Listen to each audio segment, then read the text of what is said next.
Why? Reed finally asked, a hint of panic in his voice. Why are we under what sitting and ampla who sitting? Henry's got spring fever, Riley explained, somewhat dismissively, Henry thought.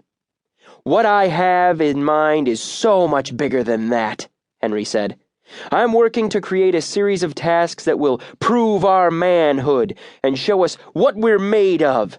And if we play our cards right, we just might alter the course of history a time or two.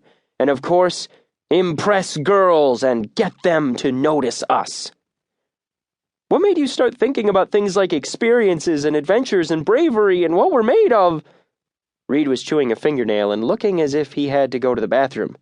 Urgently. English class. What happened during 5th period? Riley asked. And what got you talking so official-like and, I don't know, epic? Henry had a way of always sounding like whatever he was currently reading or watching, and Riley racked his brains to remember whether their reading list lately had included any books about military history or Greek mythology.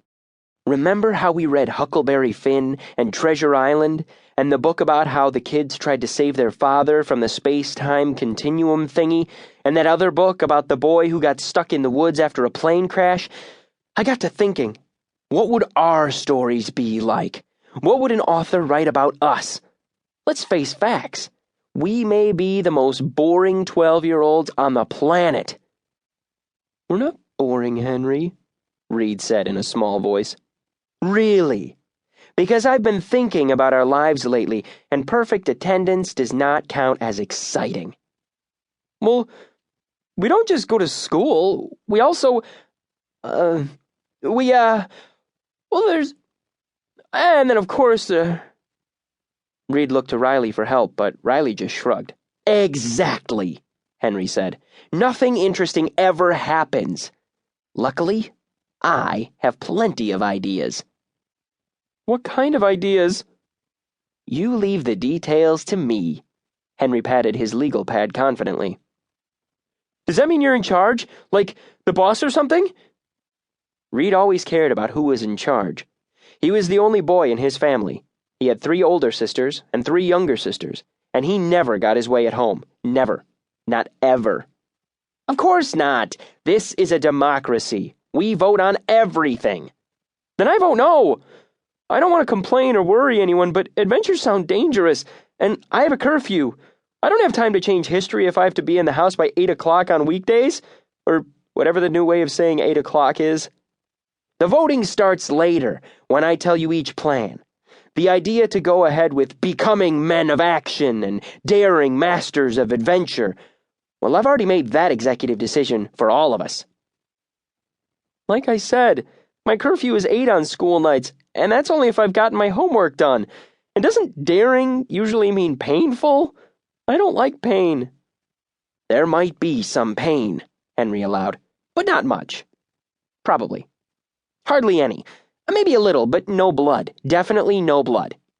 Well, okay, maybe a smidge, but not enough to worry about. To Reed, Henry sounded as if he'd be disappointed if there weren't pain and blood. What do you think? Reed looked at Riley, who had been taking notes. Riley's mother was a reporter, and his father was a court stenographer, so Reed and Henry were used to seeing Riley quietly scribbling in a notebook, not only in class, but during routine conversations. Riley's attention to detail had resolved more than a few arguments over the years when they went back and consulted his jottings. He wasn't a big talker like Henry, and he wasn't a nervous babbler like Reed. He took notes. I want to see what happens, Riley said now, looking up from his notebook. I'm in. See? Even without a formal vote, majority rules, Henry said, smiling. Reed put his head between his knees and tried to breathe slowly because he'd heard that this technique made your heart stop racing and helped the swirly blobs in front of your eyes go away. The upside-down position only made his ears ring more loudly. I'm going to tweak the ideas for a few more days, Henry said to the top of Reed's head, and we'll reconvene this weekend and get started. Reconvene? Reed asked. You mean meet up? Don't worry, Reed, Riley said. I know a website where you can draw up your last will and testament. Although he was only 12, Riley had already written several drafts of his own will. He liked to be prepared.